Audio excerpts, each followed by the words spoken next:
So I am a cancer researcher, and my expertise is very related to the causes of DIPG.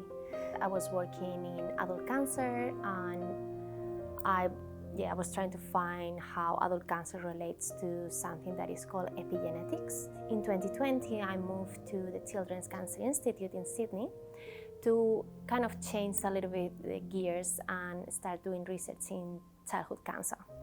As soon as I started reading about DIPG and understanding the consequences and how bad is this cancer for the kids, I realized that because of my expertise, I was up for the challenge. I've been working tirelessly with my team at CCI to try to tease apart and understand in the lab how DIPG cancer cells are so malignant and why are so malignant.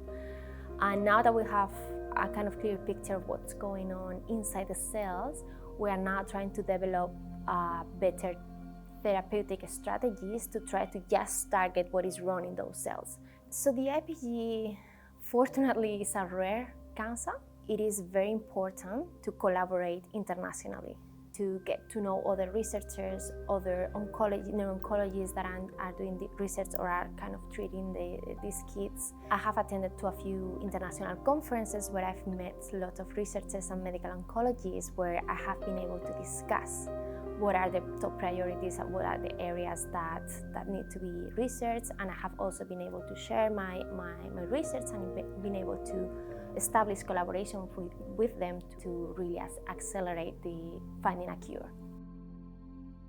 People doesn't really know what DIPG is, they don't really know about the consequences unless it happens to them or it happens to a close member, like someone that they know.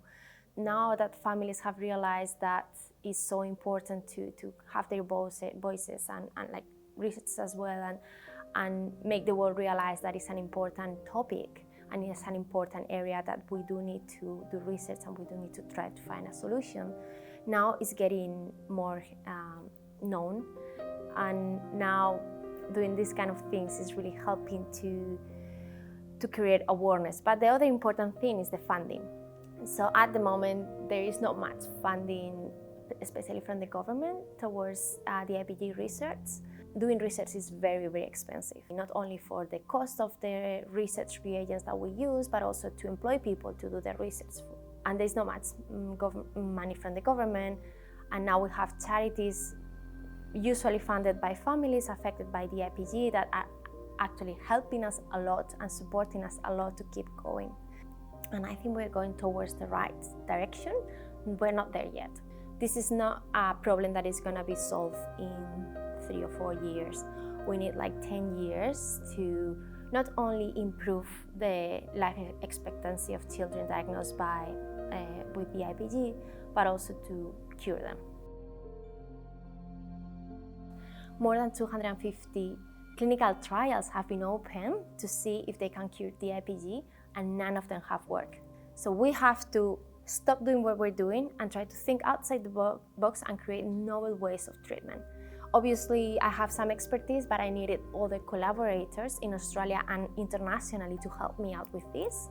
So I've got a team of 5 main researchers collaborating with me, plus another 4 that are also involved in this project to help me out with this idea.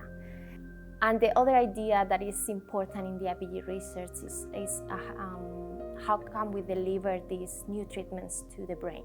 And this grant is also about that, about trying to develop what we call using nanoparticles, which is very tiny particles that wrap around the drug that you want to deliver, and they kind of are able to go through the blood-brain barrier. So yeah, it's very exciting, and I'm very hopeful that this research will take us somewhere. Like reading journals, if you're not in the field, is really hard and you don't understand the meaning of it.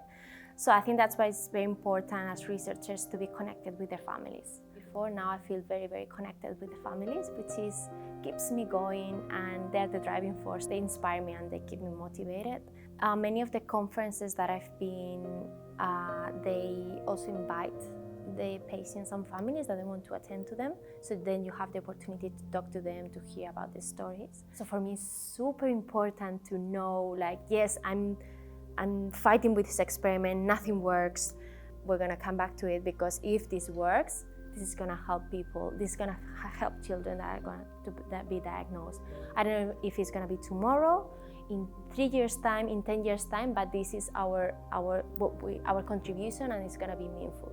So that's where we're thinking about the DIPG. Maybe we're at this stage that we're gonna start like changing the curve, of like changing the fate of this, and we're gonna go towards increasing every year the survival rates of these kids. And I think seeing the latest results in clinical trials that are giving really big hopes for the families, they've seen that things are happening thanks to research.